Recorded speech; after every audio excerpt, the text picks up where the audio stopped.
gente vai sair dessa de uma maneira, com certeza, mais fortes, apesar das perdas e dificuldades. Os mercados aí sempre nesse vai e vem, nessa gangorra, todo mundo se reinventando, muitos decretos, lockdown, e alguns setores, especificamente, têm sofrido muito com tudo isso que tem acontecido na economia por conta da pandemia. Entre eles, os shoppings, os próprios condomínios, né?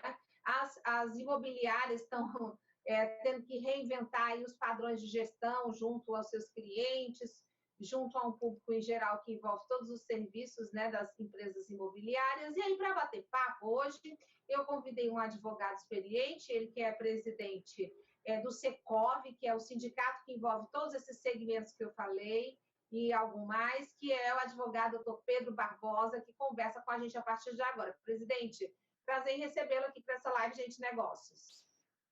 Olá, Virgínia. Olá, telespectador do programa Gente de Negócios. Para mim, na verdade, que é um prazer poder estar aqui nesse canal, aqui, tratando um pouco do segmento de habitação do nosso estado. Muito bem. Presidente, a gente tem uma situação aí que foi realmente muito difícil. Do sindicato envolve shopping centers, as administradoras de condomínios, o que mais que eu posso ter esquecido? Imobiliárias. Imobiliárias, pronto. E aí, eu queria começar falando dos shopping centers. Os shopping centers, no início da pandemia, mais de um ano, houve quem profetizasse o seguinte: vão virar pó. Shopping centers estão com os dias contados, realmente foi um segmento que foi, né, atingido aí na espinha dorsal. Eu queria que o senhor falasse quais são, dentro desse contexto todo que a gente vive, qual é a situação de diagnóstico de cada um desses setores e quais são as soluções encontradas no momento, como é que todos esses segmentos estão se virando? Bom, Virginia, primeiro queria agradecer novamente, né, dizer que assumi o Secov Piauí agora no mês de janeiro desse ano, com uma diretoria executiva bem diversificada, entre corretores de imóveis, donos de imobiliárias, síndicos, né, de condomínios, gestores condominiais, administradoras, e teremos um mandato de 4 anos frente ao Secov para enfrentar os desafios desse segmento, tentar contribuir com o setor de forma positiva. E, assim, o Secov existe em vários estados do Brasil, né? Secov Paraíba, Secov Pernambuco, e o Secov Teresina Piauí iniciou suas atividades em 2012, né? Esteve um pouco parado, mas nós pretendemos agora, com essa nova gestão, reativar os serviços, atrair mais filiados, para que a gente possa ter, Virginia, um segmento forte, né? A gente precisa de união, porque unidos a gente consegue atrair investimentos, atrair os olhares do mercado a nível nacional, e o Piauí tem um potencial muito grande. Então, temos aí todo um planejamento para esse ano e para os 4 anos de gestão, para que a gente possa fazer um trabalho profícuo em benefício das imobiliárias, das administradoras de condomínios e, principalmente, dos shoppings e dos condomínios edilícios, né? E aí são incluídos condomínios residenciais, condomínios comerciais, condomínios mistos, condomínios verticais e horizontais, inclusive loteamentos. Então, respondendo à sua pergunta, os shopping centers tiveram um impacto realmente negativo frente a outras ramificações do setor imobiliário com o advento da pandemia de coronavírus desde o ano passado, né? Algumas dessas ramificações tiveram um desempenho no mercado até positivo, como, por exemplo, a venda de lotes em condomínios residenciais. Por outro lado, outros setores do segmento imobiliário tiveram prejuízos, como, por exemplo, o de shopping centers, justamente por ter sofrido o impacto do lockdown, né, do fechamento das lojas. Isso acarretou a diminuição do fluxo, do movimento, dificuldades para os lojistas que não tiveram como manter alguns compromissos, como o pagamento das taxas de condomínio, pagamento de aluguel, algumas lojas fechando. E, Virginia, o que os investidores imobiliários dizem é que, respondendo até a sua alusão que você fez, o segmento de shoppings não tende a se acabar. Pelo contrário, o que vai acontecer é que o investimento em shopping centers ele será de longo prazo. A gente teve um período de anos onde os shopping centers tiveram um aumento considerável no impacto do crescimento do mercado imobiliário a nível de Brasil. No entanto, essa pandemia veio para desacelerar, né? A gente acredita que não vai acabar, obviamente, no entanto, vai dar uma desacelerada no crescimento desse segmento. E, nas melhores perspectivas, né, a partir do ano que vem, se a gente conseguir controlar essa doença, o reaquecimento do segmento de shoppings será inevitável. Presidente, e no dia a dia, como é que as administradoras de condomínios e condomínios estão lidando com tanto problema que apareceu com a pandemia? A gente sabe que o senhor também é advogado da área de condomínios, né? Da área condominial. O que é mais comum? É confusão com o uso da piscina? Como é que resolve com a pandemia? Lockdown de última hora, gestão do condomínio, uso de máscara, problema com inadimplência? Quais são as coisas mais comuns que têm feito com que a gestão do condomínio, o condomínio tem que fazer esse diálogo mais amplo e mudar todas as horas as questões que envolvem a gestão?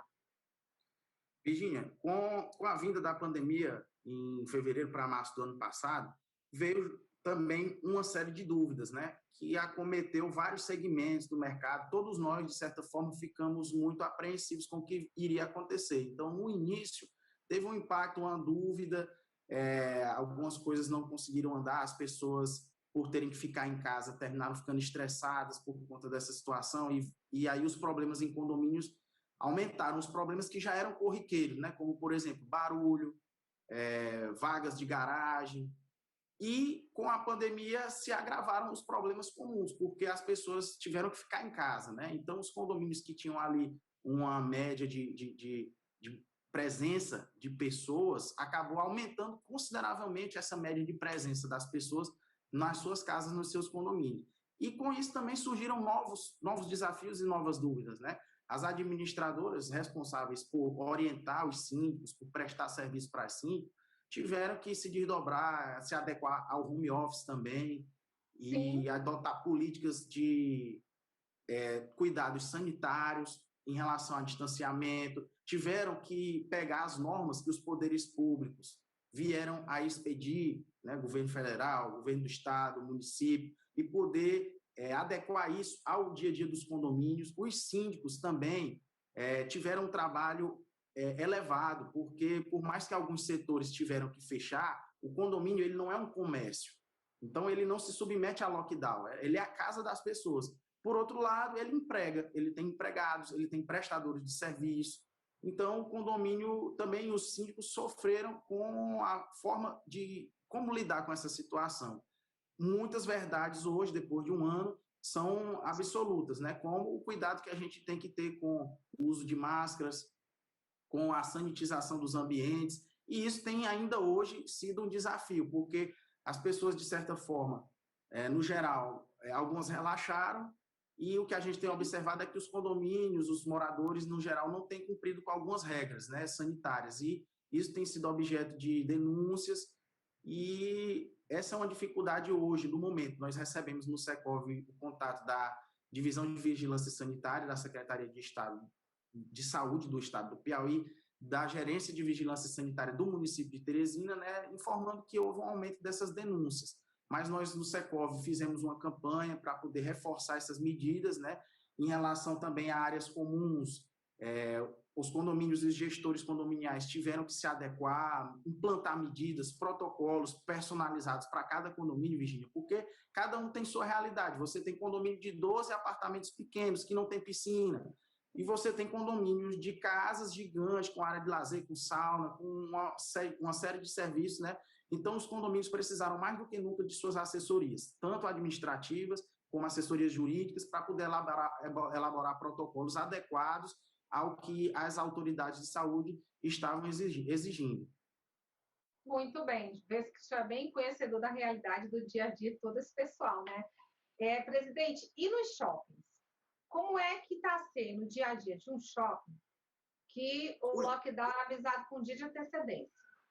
Quais são as dificuldades também desse dia a dia? Acho que esses detalhes todo mundo quer saber. E como é que o senhor acredita que os shoppings vão se reinventar até tudo isso melhorar para manter um fluxo básico, né, e essencial de clientes? Assim, Virginia, os shoppings, algumas pessoas não sabem, mas o shopping center ele é um condomínio. Ele tem a sua estrutura organizacional formulada igual a de um condomínio, né? Então, ele não trabalha, por exemplo, com lucro. O shopping, ele tem como receita as taxas de condomínios que os lojistas pagam, que são a soma igual ao valor das despesas, que são aprovadas em planilha orçamentária, né?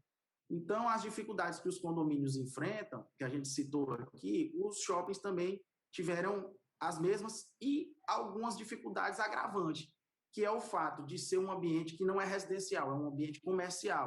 Então, por conta do lockdown, está tendo que passar alguns períodos fechados, e isso impacta diretamente no seu dia a dia, no seu funcionamento, porque, como eu citei no início, os lojistas, alguns estão fechando, muitos empresários conseguiram, Virginia, se sobressair nessa pandemia, isso é fato.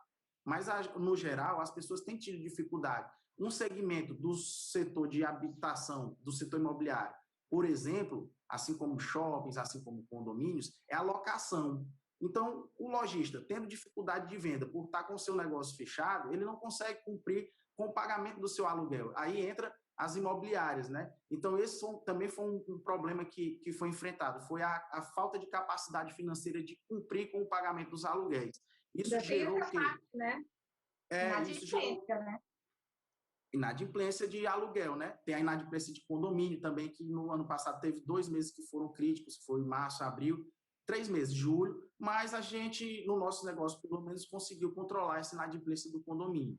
Mas o que a gente observa também no setor de shoppings é essa questão do aluguel, que as imobiliárias tiveram que intermediar entre os inquilinos e os proprietários de imóveis para que fosse atingido um denominador comum, né?